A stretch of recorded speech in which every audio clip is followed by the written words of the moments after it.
প্রতিবন্ধীদের অধিকার নিয়ে রাষ্ট্র যথাযথ দায়িত্ব পালন করেনি বলে মন্তব্য করেছেন প্রধানমন্ত্রীর রাজনৈতিক উপদেষ্টা রুহুল কবির রিজভী। বিকালে ঢাকা বিশ্ববিদ্যালয় মোফাজ্জল আহমদ চৌধুরী অডিটোরিয়ামে স্ক্যানের 17তম প্রতিষ্ঠাবার্ষিকী স্ক্যান চেঞ্জ মেকার অ্যাওয়ার্ড 2026 অনুষ্ঠানে প্রধান অতিথির বক্তব্যে তিনি মন্তব্য করেন। রিজভী বলেন, প্রতিবন্ধীদের জন্য ডিজিটাল সহায়ক কোনো কর্মকাণ্ড অতীতে কেউ করেনি। এই দায়িত্ব রাষ্ট্রকেই পালন করতে হবে।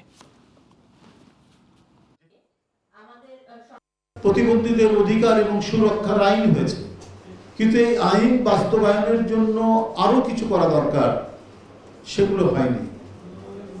ডিজিটাল ব্যাংকিং এর কথা বলা হয়েছে, কিন্তু প্রতিবন্ধীদের জন্য ডিজিটাল সহায়ক যে কর্মকাণ্ড সেটা কিন্তু করেননি কেউ। প্রতিবন্ধী ভাই বোনদের সেখানে অংশগ্রহণ না থাকে, তার অধিকার যদি সুপ্রতিষ্ঠিত না হয়, তাহলে রাষ্ট্র যথাযথ দায়িত্ব পালন করা হলো না।